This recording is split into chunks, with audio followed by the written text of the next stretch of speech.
आइए बच्चों, अब हम देखते हैं तीन कछुए। तीन कछुए, ये सबक लिखे हैं अतर परवेज ने। ये एक लोक कहानी है। लोक कहानियाँ ज़्यादातर सुनी सुनाई होती है और एक मुल्क से दूसरे मुल्क पहुंच जाती है। इनमें बताई हुई अक्लमंदी की बातें हमारी समझ में आसानी से आ जाती है। ऐसी कहानियाँ हमेशा जिंदा रहती है। इस कहानी में उर्दू के मारूफ अदीब अतर परवेज ने बड़े दिलचस्प अंदाज में ये बताया है कि एक दूसरे पर एतबार न करने से कैसी मुज़ाहिका खेज सूरत पैदा हो जाती है। तो अजीज़ तलबा व तालिबात, तीन कछुए ये कहानी लोक कहानी है। जैसे कि मैंने अभी बताया आपको कि लोक कहानियाँ ज़्यादातर सुनी सुनाई होती हैं, यानी एक इंसान दूसरे इंसान को सुनाता है, फिर इस तरह से एक नस्ल से दूसरी नस्ल तक ये सिलसिला चलते रहता है। तो आइए देखते हैं इस कहानी में क्या है। एक मर्तबा का जिक्र है, तीन कछुए पानी में रहते रहते उकता गए। उन्होंने सोचा कि पहाड़ों की सैर करना चाहिए, जहाँ समंदर की तरह तूफान नहीं आते और हर वक्त अमन व सुकून होता है। ये सोचकर तीनों पहाड़ की सैर के लिए निकल पड़े। उन्होंने अपने साथ खाने का बहुत सा सामान लिया। उनका सफ़र बहुत लंबा था, क्योंकि समंदर से पहाड़ का फासला सैकड़ों मील का था। फिर एक एक कछुए रेंग कर भी तो चलते हैं। तो देखिए प्यारे बच्चों, जैसे कि हम जानते कछुए समंदर में रह रहे, वहाँ पे उनको बोरियत महसूस होती है। तब वो इरादा करते हैं कि अब हम पहाड़ों की सैर करने चलेंगे। इस तरह से वो पहाड़ों की सैर करने के लिए निकल पड़ते हैं। उनका सफ़र बहुत लंबा था, इसलिए अपने साथ बहुत सारा खाने पीने का सामान लेते हैं। इनका सफ़र बहुत लंबा होने की वजह से इन्हें रास्ते में बहुत सारी तकलीफ़ात का सामना करना पड़ा। तीनों कछुए पहाड़ की तरफ चलते रहे। रास्ता लंबा था और हर तरफ झाड़ झंकार। इसके माने होते बहुत सारी झाड़ियाँ थी वहाँ पर, लेकिन कछुए भी धुन के पक्के थे। यहाँ पे मुहावरे इस्तेमाल हो रहे हैं, धुन के पक्के होना यानी इरादे के पक्के होना। कछुओं का इरादा बिल्कुल पक्का था। वह हर तकलीफ का मुकाबला करते हुए आगे बढ़ते चले गए। आखिरकार उनको बहुत दूर पहाड़ दिखाई दिए जो बर्फ से ढके हुए थे। इनको यहाँ पहुँचते पहुँचते 20 साल गुजर गए। इतने दिनों के बाद जो उन्हें मंजिल दिखाई दी तो उनकी खुशी का कोई ठिकाना न रहा। खुशी का ठिकाना न रहा यानी बहुत खुश होना। अब मुसलसिल कछुए पहाड़ों की तरफ चल पड़ रहे हैं। जब उनको मंजिल दिखाई देती है तो वो बहुत ज़्यादा खुश हो जाते हैं। उन्होंने पहाड़ के दामन में एक अच्छी सी जगह पसंद की और सोचा कि यहाँ कुछ दिन आराम करें। अब कछुए मुसलसिल चलकर थक चुके थे, इसलिए पहाड़ों के दामन में उन्हें बहुत ही अच्छी एक जगह पसंद आई। वहाँ पे उन्होंने इरादा किया कि अब हम यहाँ पर आराम करते हैं। पहाड़ों के दामन में हवा हल्के हल्के चल रही थी। हवा कैसे चल रही थी? हल्के हल्के चल रही थी। सर्दी का ज़माना था, लेकिन कछुए का खोल इतना मोटा और सख्त होता है जैसे फौलाद। इस पर सर्दी का क्या असर होता? बर्फीली हवाएं आती तो कछुए अपना मुंह मोटे खोल में छुपा लेते। यहाँ पे तस्वीर में देखिए, नजर आ रहा है कछुओं का जो खोल है वो बहुत ही मजबूत है, फौलाद की तरह है। जैसे ही सर्दी होती, सर्दी का ज़माना आता, ये अपने मोटे खोल में अपना मुंह छुपा लेते। कछुओं को यहाँ पहाड़ के दामन में बहुत अच्छा लगा। इस बात पर हैरत हुई कि आदमी भी कैसा बेवकूफ़ है जो इतनी अच्छी जगह छोड़कर समंदरों में घूमता फिरता है। इनको बहुत जोर की भूख लगी और खाने की तैयारी करने लगे।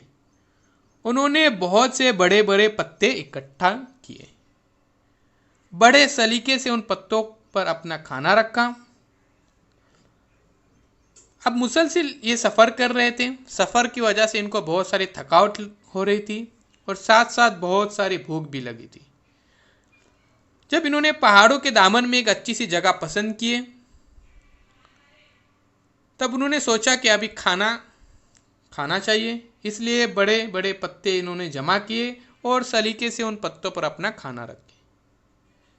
जब खाने के लिए हाथ बढ़ाया तो देखा कि यहाँ पानी का नाम और निशान भी नहीं है। अजीज तुलबा व तलबात, यहाँ पर फिर से नामो निशान आया, यानी एक मुहावरा आया है।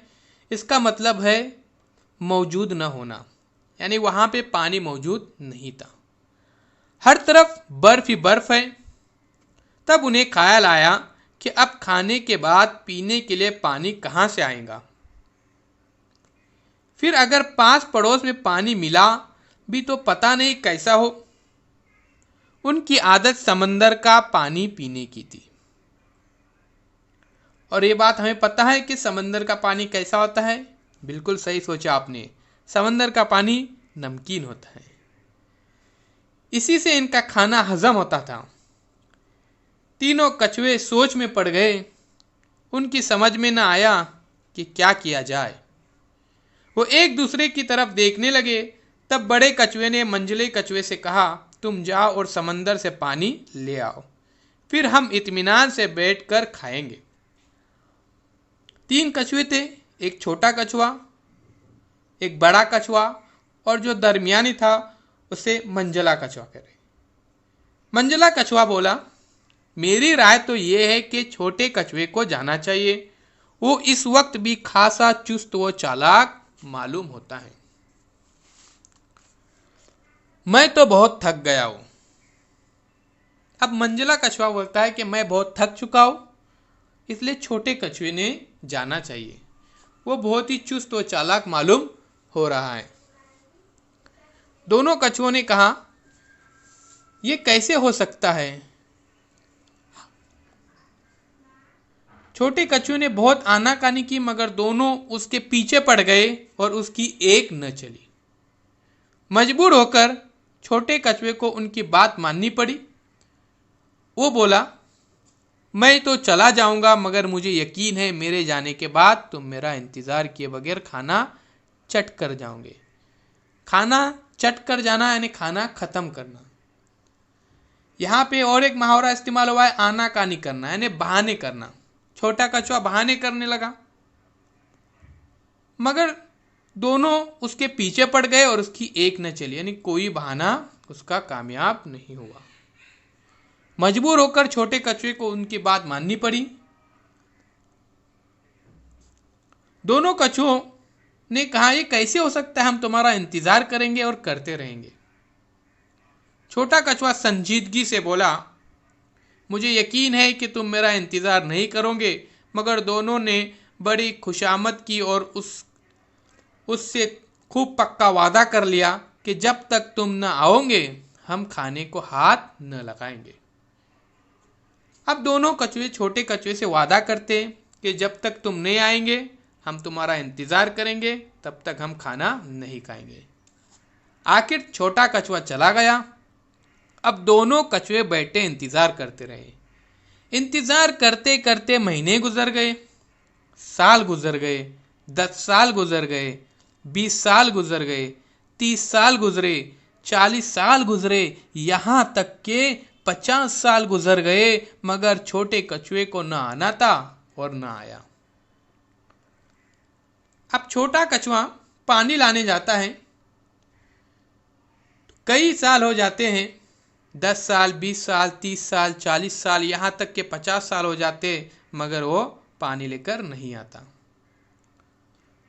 अब तो उन दोनों का मारे भूख के बुरा हाल हो गया। उनको यकीन हो गया कि जरूर कोई न कोई हादसा पेश आया है, वरना कोई वजह न थी कि छोटा कछुआ पानी लेकर न आता। उन्होंने सोचा, अब ज्यादा इंतजार करने से कोई फायदा नहीं, अगर इसको आना होता तो अब तक आ जाता। अब दोनों कछुए सोचते कि हमने मुसलसल 50 साल तक इंतजार किए। 50 सालों तक छोटा कछुआ पानी लेकर नहीं आया, यानी अब ये वापस आने वाला नहीं है, इसलिए हमको बहुत ज़्यादा भूख लग रही है, अभी हम खाना खा लेते हैं। आखिर भूख से बेकाबू होकर दोनों कछुए खाने की तरफ बढ़े। उन्होंने अभी खाने में हाथ डाला ही था कि छोटा कछुआ चट्टान के पीछे से अचानक सामने आया और बोला, मैं जानता था कि तुम दोनों हरगिज मेरा इंतजार न करोगे, इसलिए तो मैं पानी लाने गया ही नहीं, यही बैठा हुआ सब देख रहा था। अब देखिए प्यारे बच्चों,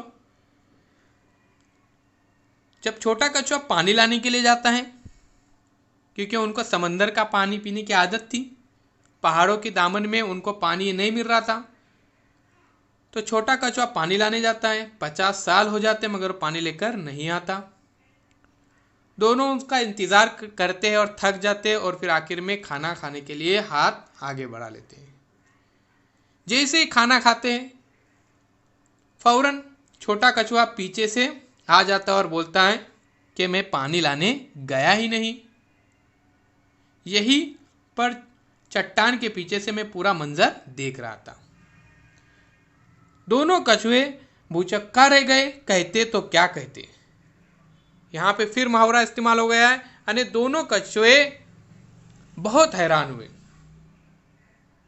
कि हमने 50 साल इंतजार किए और उन 50 सालों तक छोटा कछुआ पानी लेकर नहीं आया, बल्कि इधर ही हमको देख रहा था। यहाँ पे देखिए, छोटा कछुआ है चट्टान के पीछे, उसी तरह से मंझला कछुआ दरमियान का, और ये सबसे बड़ा कछुआ है यहाँ पर, और उनके सामने खाना रखा हुआ था।